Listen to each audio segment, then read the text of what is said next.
ಇತ್ತೀಚಿನ ದಿನಗಳಲ್ಲಿ ಚಿಕ್ಕಬಳ್ಳಾಪುರ ಜಿಲ್ಲೆಯಾದ್ಯಂತ ಕಳ್ಳರ ಕಾಟ ಪ್ರತಿನಿತ್ಯವೂ ಸಹ ಏರಿಕೆಯಾಗ್ತಾ ಇದೆ ಎಂದರೆ ತಪ್ಪಾಗಲಾರದು. ಚಿಕ್ಕಬಳ್ಳಾಪುರ ಜಿಲ್ಲೆಯಲ್ಲಿ ಮನೆ ಕಳ್ಳತನ ಸೇರಿದಂತೆ ಜ್ಯುವೆಲರಿ ಶಾಪ್ ಕಳ್ಳತನ, ಹೀಗೆ ಬಹಳಷ್ಟು ರೀತಿಯಾದಂತಹ ಕಳ್ಳತನ ಪ್ರಕರಣಗಳು ನಡೀತಾ ಇವೆ. ಆದ್ರೆ ಅಂತಾರಾಜ್ಯ ಕಳ್ಳರು ಬಹುತೇಕವಾಗಿ ಬಹಳಷ್ಟು ದಿನಗಳಿಂದ ಪೂರ್ವ ನಿಯೋಜಿತವಾಗಿ ಪ್ಲಾನ್ ಮಾಡಿಕೊಂಡು ಬರೋಬ್ಬರಿ 55 ಲಕ್ಷ ರೂಪಾಯಿ ಹಣವನ್ನ ಕದ್ದು ಎಸ್ಕೇಪ್ ಆಗಿರುವಂತಹ ಘಟನೆ ಚಿಕ್ಕಬಳ್ಳಾಪುರದಲ್ಲಿ ನಡೆದಿತ್ತು. ಹೌದು, ಇದೇ ಇವತ್ತಿನ ನ್ಯೂಸ್ 18 ಡಿಜಿಟಲ್ ಕಂಟೆಂಟ್ ನ ವಿಶೇಷ. ನಾನು ದತ್ತಾತ್ರೇಯ, ಚಿಕ್ಕಬಳ್ಳಾಪುರ ಪ್ರತಿನಿಧಿ. ನ್ಯೂಸ್ 18 ಈಗ ಆಪ್ ನಲ್ಲೂ ಲಭ್ಯ, ಜೊತೆಗೆ ಯೂಟ್ಯೂಬ್, ಫೇಸ್ಬುಕ್, ಇನ್ಸ್ಟಾಗ್ರಾಮ್ ನಲ್ಲಿಯೂ ಸಹ ನ್ಯೂಸ್ 18 ಲಭ್ಯವಿದ್ದು ಪೇಜ್ ಅನ್ನ ಫಾಲೋ ಮಾಡೋದನ್ನ ಮರೆಯಬೇಡಿ ಹಾಗೂ ಯೂಟ್ಯೂಬ್ ಚಾನಲ್ ಅನ್ನ ಸಬ್ಸ್ಕ್ರೈಬ್ ಮಾಡಿ.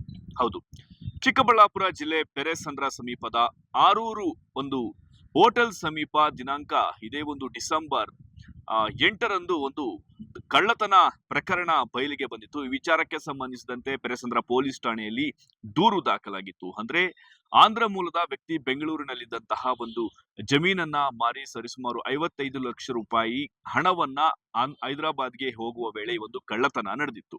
ಇನ್ನು ಕೆಎಸ್ಆರ್ಟಿಸಿ ಬಸ್ ನಲ್ಲಿ ಈ ವ್ಯಕ್ತಿ ಹೋಗಿದ್ದ ವೇಳೆ ಇನ್ನು ಆರೂರು ಸಮೀಪ ಊಟಕ್ಕೆಂದು ಬಸ್ ನಿಲ್ಲಿಸಿತ್ತು. ಈ ವೇಳೆ ಕೈಕಾಲನ್ನ ತೊಳೆಯುವ ಸಲುವಾಗಿ ಬಸ್ನಿಂದ ಇಳಿದಿದ್ದಂತಹ ಮಾಲೀಕನಿಗೆ, ಈ ಹಣದ ಮಾಲೀಕನಿಗೆ ಬಹುತೇಕವಾಗಿ ಶಾಕ್ ಕಾದಿತ್ತು ಎಂದ್ರೆ ತಪ್ಪಾಗಲಾರದು. ಯಾಕಂದ್ರೆ ಬರೋಬ್ಬರಿ 55 ಲಕ್ಷ ರೂಪಾಯಿ ಹಣವನ್ನ ಕಳ್ಳರು ಕದ್ದು ಎಸ್ಕೇಪ್ ಆಗಿದ್ರು. ಹೌದು, ಈ ನಿಜವಾಗ್ಲೂ ಒಂದ್ ರೀತಿಯಾದಂತಹ ಈ ಒಂದು ಕಳ್ಳತನದ ಹಿಂದೆ ರೋಚಕ ಕಥೆಯನ್ನ ಕೇಳ್ಬೋದಂದ್ರೆ ಬಹಳಷ್ಟು ರೀತಿಯಾದಂತಹ ಕುತೂಹಲವನ್ನ ಕೆರಳಿಸುತ್ತೆ. ಸರಿಸುಮಾರು 4 ಜನ ಕಳ್ಳರು, ಇವರೆಲ್ಲರೂ ಸಹ ಮಹಾರಾಷ್ಟ್ರದ ಮೂಲದವರಾಗಿರ್ತಾರೆ. ಅದರಲ್ಲಿಯೂ ಸಹ ಒಂದೇ ಗ್ರಾಮಕ್ಕೆ ಸೇರಿದವರು. ಜೊತೆಗೆ ಇದರಲ್ಲಿರುವಂತಹ 3 ವ್ಯಕ್ತಿಗಳು ಕುಟುಂಬಸ್ಥರು ಸಹ ಆಗಿರ್ತಾರೆ. ಅಂದ್ರೆ ಇವರೆಲ್ಲರೂ ಸಹ ಕಳ್ಳತನದ ಪ್ರವೃತ್ತಿಯನ್ನೇ ಮಾಡಿಕೊಂಡಿದ್ರು. ಇನ್ನು ವಿಶೇಷ ಏನಪ್ಪಾ ಅಂದ್ರೆ ಇವರು ಪ್ರತಿಯೊಂದು ರಾಜ್ಯಕ್ಕೂ ಸಹ, ಅದರಲ್ಲಿಯೂ ವಿಶೇಷವಾಗಿ ಜನಸಂದಣಿ ಇರುವಂತಹ ಪ್ರದೇಶಗಳಲ್ಲಿ ಈ ವ್ಯಾಪಾರ ವಹಿವಾಟುಗಳು ಯಾವ ಪ್ರದೇಶಗಳಲ್ಲಿ ನಡೆಯುತ್ತಿರುತ್ತವೆ ಆ ಪ್ರದೇಶಗಳಿಗೆ ಭೇಟಿ ಕೊಡ್ತಾರೆ. ಅಂದ್ರೆ 15 ದಿನಗಳಿಗೊಮ್ಮೆ ಒಂದು ಈ ಪ್ರದೇಶಗಳಿಗೆ ಭೇಟಿ ಕೊಟ್ಟು ಯಾವ ಪ್ರದೇಶಗಳಲ್ಲಿ ವ್ಯವಹಾರ ನಡೀತಾ ಇದೆ, ಏನು ಎತ್ತ ಎಂಬುದನ್ನ ಮಾರ್ಗಗಳನ್ನ ಪರಿಶೀಲನೆ ಮಾಡ್ಕೊಳ್ತಾರೆ.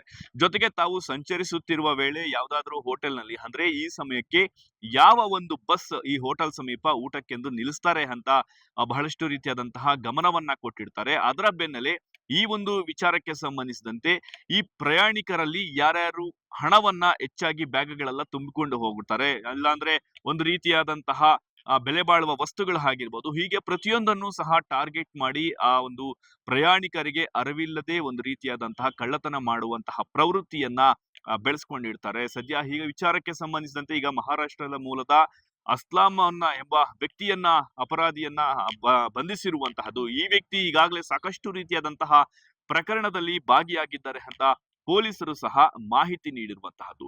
ಇನ್ನು ಚಿಕ್ಕಬಳ್ಳಾಪುರದ ಪೆರೇಸಂದ್ರದ ಅರೂರು ಬಳಿ ನಡೆದಂತಹ ಈ ಒಂದು ಕಳ್ಳತನ ಪ್ರಕರಣ ವಿಚಾರಕ್ಕೆ ಸಂಬಂಧಿಸಿದಂತೆ ಈ 4 ಜನ ಹೇರಿದರೆ ಅವರು ಬೆಂಗಳೂರಿನ ಮೆಜೆಸ್ಟಿಕ್ ನಿಂದ ಕೆಎಸ್ಆರ್ಟಿಸಿ ಬಸ್ ನನ್ನ ತಮ್ಮದೇ ಆದಂತಹ ಕಾರ್ ನಲ್ಲಿ ಫಾಲೋ ಮಾಡ್ಕೊಂಡು ಬರ್ತಾರೆ. ಇನ್ನು ಇವರಿಗೆ ಮುಂಚಿತವಾಗಿಯೇ ಈ ಒಂದು ಆರೂರು ಬಳಿ ಹೋಟೆಲ್ ನಲ್ಲಿ ಈ ಒಂದು ಕೆಎಸ್ಆರ್ಟಿಸಿ ಬಸ್ ನಿಲ್ಲಿಸ್ತಾರೆ ಎಂಬ ಮಾಹಿತಿ ಇರುತ್ತೆ. ಜೊತೆಗೆ ಈ ಒಂದು ವ್ಯಕ್ತಿ, ಈ ಹಣದ ಮಾಲೀಕ ಯಾರು ಇರ್ತಾರೋ ಅವರು ಸಹ ತಮ್ಮ ಬ್ಯಾಗ್ ಅನ್ನ ಪದೇ ಪದೇ ಒಂದು ರೀತಿಯಾದಂತಹ ಸರಿಪಡಿಸಿಕೊಳ್ಳುವಂತಹ ದೃಶ್ಯಗಳನ್ನು ಸಹ ಕಂಡಿದ್ದು, ಇವರಿಗೆ ಈ ಬ್ಯಾಗ್ ನಲ್ಲಿ 55 ಲಕ್ಷ ರೂಪಾಯಿ ಹಣ ಇದೆ ಎಂಬ ಮಾಹಿತಿ ಇರುವುದಿಲ್ಲ.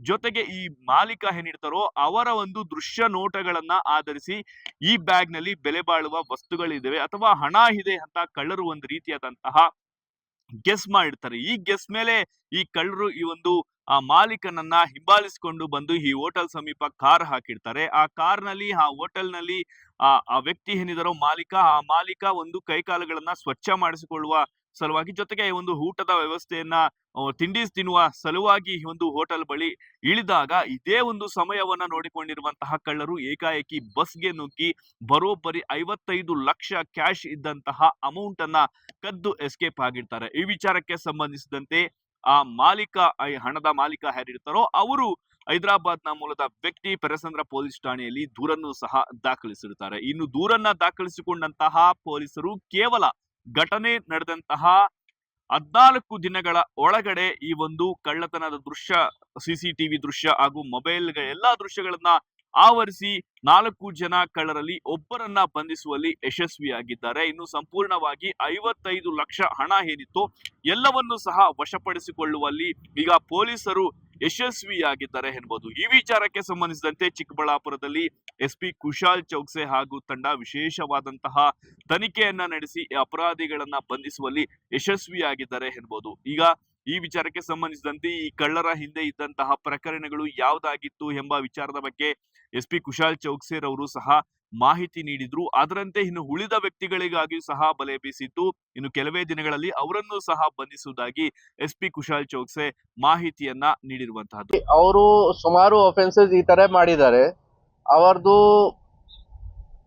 ಕೆಲಸ ಅದು ಇದೆ ಬೇಸಿಕಲಿ ಕಿ ಕಳ್ಳತನ ಮಾಡಬೇಕು, ಈ ತರ ಗಾಡಿ ವಗೇರಾಗೆ ಟಾರ್ಗೆಟ್ ಮಾಡಿ ಅಥವಾ ಮದುವೆ ವಗೇರಾ ಏನಾದರೂ ನಡ್ತಾ ಇದೆ ಆ ಹೋಟೆಲ್ ಅಲ್ಲಿ ಹೋಗಿ ಟಾರ್ಗೆಟ್ ಮಾಡಬೇಕು, ಈ ತರದ್ದು ಕೇಸಸ್ ಇದೆ ಅವರ ಮೇಲೆ ಬೇರೆ ಜಾಗ. ಲಾಸ್ಟ್ ಇಲ್ಲಿ ಅಂದ್ರೆ ಧಾರ್ ಪೊಲೀಸ್ಗೆ ಕೇಳಿದಾಗ ಅವರು ಫೇಸ್ ನೋಡಿ ಅವರು ಐಡೆಂಟಿಫೈ ಮಾಡ್ತಾರೆ ಕಿ ಹೌದು ಇವರು ನಮ್ಮಲ್ಲಿ ಆರೋಪಿ ಇದ್ದಾರೆ. ಸೊ ಇವರು ಬೇಸಿಕ್ ಮಾಡಸ್ ಆಪರೆಂಡಿ ಅವರದು ಪ್ರೊಫೆಷನಲ್ ಇದ್ದಾರೆ ತುಂಬಾ. ಇವರು ಈ ತರ ಎಲ್ಲ ಕಿ ಮೊದಲಿಂದ ನಿಮ್ಗೆ ನೋಡಿ ಬರ್ತಾ ಇದ್ದಾರೆ. ಸ್ವಲ್ಪ ಮಾಹಿತಿ ವಗೇರಾ ಕಲೆಕ್ಟ್ ಮಾಡ್ತಾರೆ, ಬಟ್ ಇವರದು ಅಬ್ಸರ್ವೇಷನಲ್ ಸ್ಕಿಲ್ಸ್ ತುಂಬಾ ಚೆನ್ನಾಗಿದೆ. ಅಂದ್ರೆ ನೋಡ್ತಾರೆ ಹೇಗೆ ಜನ ಬಿಹೇವ್ ಮಾಡ್ತಾ ಇದ್ದಾರೆ, ವಿಕ್ಟಿಮ್ ಹೇಗೆ ಬಿಹೇವ್ ಮಾಡ್ತಾ ಇದ್ದಾರೆ ಅವ್ರ ಹತ್ರ ನೋಡಿ. ಇದು ನಾರ್ಮಲ್ ಹ್ಯೂಮನ್ ಸೈಕಾಲಜಿ ಇದೆ. ಒಂದು ನಿಮ್ಮ ಹತ್ರ ಏನು ಎಕ್ಸ್ಪೆನ್ಸಿವ್ ಐಟಮ್ ಇದೆ ಅದನ್ನು ಜಾಸ್ತಿ ಪಕ್ಕದಲ್ಲಿ ಸರಿಯಾಗಿ ತರ ಕೇರ್ ತಗೊಂಡು ನೀವು ತಗೊಂಡು ಹೋಗ್ತೀರಾ, ಸೀಟ್ ಜೊತೆಗೆ ಹಾಕ್ತೀರಾ ಅದನ್ನು. ಅದರ್ವೈಸ್ ಬಸ್ ಅಲ್ಲಿ ಲಗೇಜ್ದು ಸೆಪರೇಟ್ ಜಾಗ ಇದೆ, ಆ ಜಾಗ ಹಾಕಲ್ಲ. ಈ ತರದ್ದು ಆಕ್ಟಿವಿಟೀಸ್ ನೋಡ್ತಾರೆ, ಸರಿಯಾಗಿ ತರ ನಿಂತ್ಕೊಂಡು ಕೂತ್ಕೊಂಡು ಅಬ್ಸರ್ವ್ ಮಾಡ್ತಾರೆ ಜನದು ಬಿಹೇವಿಯರ್. ಆಮೇಲೆ ವಿಕ್ಟಿಮ್ಗೆ ಸೆಲೆಕ್ಟ್ ಮಾಡಿ ಯಾವ ಜಾಗ ಸ್ಟಾಪೇಜ್ ಆಗುತ್ತೆ ಅದೇ ಜಾಗಗೆ ಟಾರ್ಗೆಟ್ ಮಾಡ್ತಾರೆ. ಯಾವ ಜಾಗ ಬಸ್ ಸ್ಟಾಪ್ ಆಗಿದೆ ಆ ಜಾಗ ಹೋಗಿ ಬಸ್ ಒಳಗಡೆ ಯಾವಾಗ ಯಾರು ಇಲ್ಲ ಅಥವಾ ಎಲ್ಲ ಪ್ಯಾಸೆಂಜರ್ಸ್ ಕೆಳಗಡೆ ಹೋಗಿದ್ದಾರೆ ಆ ಟೈಮ್ ಅಲ್ಲಿ ಸೀಟ್ ಅಲ್ಲಿ ಅವ್ರಿಗೆ ಏನ್ ಬ್ಯಾಗ್ಸ್ ವಗೇರಾ ಸಿಗುತ್ತೆ, ಯಾರಿಗೆ ಟಾರ್ಗೆಟ್ ಮಾಡಿದ್ದಾರೆ ಅದನ್ನು ತಗೊಂಡ್ ಬರ್ತಾರೆ. ಇಲ್ಲ, ಆ ಬಸ್ ಅಲ್ಲಿ ಅವರು ಟ್ರಾವೆಲ್ ಮಾಡಲಿಲ್ಲ. ಅವರು ಎಲ್ಲ ಒಂದು 4 ವೀಲರ್ ಯೂಸ್ ಮಾಡಿದ್ದಾರೆ. ಮತ್ತೆ ನಾವು ವೆರಿಫೈ ಮಾಡಿದೀವಿ, ಬೆಂಗಳೂರಿಂದ ಅವರು ಹಿಂದೆ ಬರಲಿಲ್ಲ. ಇಲ್ಲಿ ನಮ್ಮ ಚಿಕ್ಕಬಳ್ಳಾಪುರದಿಂದ ಅವರು ಫಾಲೋ ಅಪ್ ಮಾಡಿ ಅವ್ರಿಗೆ ಗೊತ್ತಿತ್ತು ಮೊದಲಿಂದ ಕಿ ಒಂದು ಅಂಬಾರಿ ಡಿರೀಮ್ ಕ್ಲಾಸ್ ಬಸ್ ಅಲ್ಲಿ ಸ್ಟಾಪ್ ಆಗುತ್ತೆ ಪ್ರತಿದಿನ. ಸೊ ಅಲ್ಲಿ ಅವರು ವೇಟ್ ಮಾಡ್ತಾ ಇತ್ತು ಮೊದಲಿಂದ. ನೋಡಿ, ಟೋಟಲ್ 4 ಜನ ಆರೋಪಿ ಇದ್ದಾರೆ ಈ ಕೇಸಲ್ಲಿ. ಅವರು ಮೊದಲಿಂದ ನಮ್ಮ ಈ ಪೆರೆಸಾಂದ್ರ ಲಿಮಿಟ್ಸ್ ಅಲ್ಲಿ ಬೀಚ್ಗಾನಲ್ಲಿ ಅಲ್ಲಿ ಒಂದು ಬಾಡಿಗೆ ರೂಮ್ ತಗೊಂಡಿದ್ದಾರೆ. ಆಮೇಲೆ ಪ್ಲಾನ್ ಮಾಡಿದ್ದಾರೆ ಇದನ್ನು ಎಲ್ಲ. ಆಮೇಲೆ ಈ ಅಫೆನ್ಸ್ ಆದ್ಮೇಲೆ ಟೋಟಲ್ 4 ಜನ ಆ ಜಾಗ ಹೋಗಿದ್ದಾರೆ ಎಲ್ಲ ಈ ಕ್ಯಾಶ್ ಜೊತೆಗೆ. ಆಮೇಲೆ ಈ 3 ಜನ ಬೇರೆ ಕೆಲಸಕ್ಕೆ ಒಬ್ಬರೇ ಆರೋಪಿಗೆ ಅಲ್ಲಿ ಬಿಟ್ಟು ಹೋಗಿದ್ದಾರೆ. ಆಮೇಲೆ ಈ ಒಬ್ಬರೇ ಆರೋಪಿಗೆ ಕೂಡ ಏನಾದರೂ ಹೆಲ್ತ್ ಸರಿ ಇಲ್ಲ, ಈ ಕಾರಣ ಬಗ್ಗೆ ಅವರು ಅದನ್ನು ಏನ್ ಪ್ರಾಪರ್ಟಿ ಇತ್ತು ಅದನ್ನು ಬೀಗ ಹಾಕಿ ರೂಮಲ್ಲಿ ಅವರು ಕೂಡ ಧಾರ್ ಡಿಸ್ಟ್ರಿಕ್ಟ್ ಮನೆ ಹತ್ರ ಹೋಗಿದ್ದಾರೆ. ಬೈ ದಟ್ ಟೈಮ್ ನಮಗೆ CCTV ಫುಟೇಜ್ ಮತ್ತೆ ಲೊಕೇಶನ್ ವಗೇರೆಯಿಂದ ಆಲ್ರೆಡಿ ಗೊತ್ತಾಗಿದೆ ಕಿ ಆರೋಪಿಗಳು ಯಾರು ಇದ್ದಾರೆ. ಅದನ್ನು ನಾವು ವೆರಿಫೈ ಮಾಡಿದೀವಿ. ನಮಗೆ ಗೊತ್ತಾಗಿದೆ ಕಿ ಧಾರ್ ಡಿಸ್ಟ್ರಿಕ್ಟ್ ಅಲ್ಲಿ ಈ ತರ ಸುಮಾರು ಜನ ಅಸಾಮಿಗಳು ಇದ್ದಾರೆ ಯಾರು ಈ ತರದ್ದು ಅಫೆನ್ಸ್ ಕಮಿಟ್ ಮಾಡ್ತಾರೆ. ಅಲ್ಲಿ ನಾವು ಧಾರ್ ಪೊಲೀಸ್ಗೆ ಕಾಂಟ್ಯಾಕ್ಟ್ ಮಾಡಿದೀವಿ. ಅವರು ಫೋಟೋ ಶೇರ್ ಮಾಡಕ್ಕೆ ಕೇಳಿದ್ದಾರೆ. ಫೋಟೋ ವಿಡಿಯೋಸ್ ವಗೇರಾ ನಾವು ಯಾವಾಗ ಶೇರ್ ಮಾಡಿದೀವಿ ಅವ್ರಿಗೆ ಗೊತ್ತಾಗಿದೆ. ಅವರು ವಿದಿನ್ ಹಾಫ್ ಆನ್ ಅವರ್ ನಮ್ಗೆ ಫೋನ್ ಮಾಡಿ ಆರೋಪಿ ವಗೇರದ್ದು ಹೆಸರು ವಗೇರಾ ಎಲ್ಲ ಹೇಳಿದ್ದಾರೆ. ಮತ್ತೆ ನಮ್ಗೆ ಕಾನ್ಫಿಡೆನ್ಸ್ ಅಲ್ಲಿ ತಗೊಂಡು ಹೇಳಿದ್ದಾರೆ ಕಿ ಸರ್ ಇಲ್ಲಿ ಟೀಮ್ ಕಲಿಸ್ತಾರೆ, 100% ನಾವು ನಿಮ್ಗೆ ಹೆಲ್ಪ್ ಮಾಡಿ ಆರೋಪಿ ಪತ್ತೆ ಮಾಡಕ್ಕೆ ಹೆಲ್ಪ್ ಮಾಡ್ತೀವಿ ನಿಮ್ಗೆ. ಸೊ ಅದೇ ದಿನ ನಮ್ ಟೀಮ್ ಬಿಟ್ಟು ಅವ್ರಿಗೆ ಕರ್ಕೊಂಡ್ ಬಂದಿದ್ದಾರೆ. ಆಮೇಲೆ ಅವ್ರಿಗೆ ಕೇಳಿದಾಗ ಗೊತ್ತಾಗಿದೆ ಕಿ ಇಲ್ಲಿ ಇದೆ ಫುಲ್ ಕ್ಯಾಶ್ ಏನಿದೆ ಅದು ಜಾಸ್ತಿ ದೊಡ್ಡದು ಅಮೌಂಟ್ ಇದೆ. ಅವರಿಗೆ ಕೂಡ ಒಂದು ಭಯ ಇತ್ತು ಕಿ ಬೈ ಚಾನ್ಸ್ ಏನು ಚೆಕಿಂಗ್ ವಗೇರಾ ನಡ್ತಾ ಇದೆ ಅಥವಾ ಟೋಲ್ ವಗೇರಾ ಅಲ್ಲಿ ರೆಗ್ಯುಲರ್ ಆಗಿ ಪೊಲೀಸ್ ಚೆಕ್ ಪೋಸ್ಟ್ ವಗೇರಾ ಅಲ್ಲಿ ಯಾರು ಚೆಕ್ ಮಾಡ್ತಾರ तो ಸಮಸ್ಯೆ ಆಗುತ್ತೆ. ಈ ಕಾರಣ ಬಗ್ಗೆ ಅವರು ಇಲ್ಲಿ ಬಿಟ್ಟು ಹೋಗಿದ್ದು. ಸೊ ನಾವು ಅವ್ರಿಗೆ ಯಾವಾಗ ಕರ್ಕೊಂಡ್ ಬಂದಿದೀವಿ ಅದು ರೂಮ್ ತೋರಿಸಿದ್ದಾರೆ. ಆಮೇಲೆ ರೂಮ್ ಅಲ್ಲಿ ಫುಲ್ ಇಂಟ್ಯಾಕ್ಟ್ ರಿಕವರಿ ಸಿಕ್ಕಿದೆ ನಮ್ಗೆ. ಒಟ್ಟಾರೆ ನಾವು ಚಿನ್ನಾಭರಣ ಹಾಗೂ ಬೆಳೆ ಬಾಳುವಂತಹ ವಸ್ತುಗಳನ್ನ ಸಾಗಿಸುವ ವೇಳೆ ಗಮನವನ್ನ ಬಹಳಷ್ಟು ರೀತಿಯಾದಂತಹ ಮುಂಜಾಗ್ರತೆ ಕ್ರಮಗಳನ್ನ ನಾವು ಸಹ ಅನುಸರಿಸಬೇಕಾಗುತ್ತೆ. ಅಂತಹ ಬ್ಯಾಗ್ ಹಾಗೂ ವಸ್ತುಗಳನ್ನ ಜಾಗರೂಕತೆಯಿಂದ ಕಾಪಾಡಿಕೊಳ್ಳುವ ಕರ್ತವ್ಯವೂ ಸಹ ನಮ್ಮದಾಗಿರ್ತದೆ ಅಂದ್ರೆ ತಪ್ಪಾಗಲಾರದು. ಒಂದು ವೇಳೆ ಏನಾದ್ರೂ ನಾವು ನಮ್ಮ ಜಾಗ್ರತೆಯನ್ನ ಮೈಮರೆತು ಏನಾದ್ರೂ ಹೋದ್ರೆ ಇಂತಹ ಕಳ್ಳತನ ಪ್ರಕರಣಗಳು ದಿನೇ ದಿನೇ ನಡೀತಾ ಇರ್ತವೆ ಎನ್ನುವುದಕ್ಕೆ ಇದು ಒಂದು ಸಹ ಉದಾಹರಣೆಯಾಗಿರುವಂತಹದ್ದು. ಇದೇ ಇವತ್ತಿನ ನ್ಯೂಸ್ 18 ಡಿಜಿಟಲ್ ಕಂಟೆಂಟ್ ನ ವಿಶೇಷ. ನಾನು ದತ್ತಾತ್ರೇಯ, ಚಿಕ್ಕಬಳ್ಳಾಪುರ ಪ್ರತಿನಿಧಿ. ನಿರ್ಭೀತ, ನಿಷ್ಪಕ್ಷಪಾತ, ವಿಶ್ವಾಸಾರ್ಹ ಸುದ್ದಿಗಳಿಗೆ ಮತ್ತೊಂದು ಹೆಸರಾಗಿರುವಂತ ನ್ಯೂಸ್ 18 ಕನ್ನಡ ಈಗ ಆಪ್ನಲ್ಲೂ ಲಭ್ಯವಿದೆ. ದಯವಿಟ್ಟು ಇಲ್ಲಿರುವಂತ QR ಕೋಡ್ ಸ್ಕ್ಯಾನ್ ಮಾಡಿಕೊಂಡು ಆಪ್ ಡೌನ್ಲೋಡ್ ಮಾಡೋದಕ್ಕೆ ಮರಿಬೇಡಿ. ನಿಮ್ಮ ಬೆಂಬಲ ಹೀಗೆ ಸದಾ ನಮ್ಮೊಂದಿಗಿರಲಿ. ಧನ್ಯವಾದ.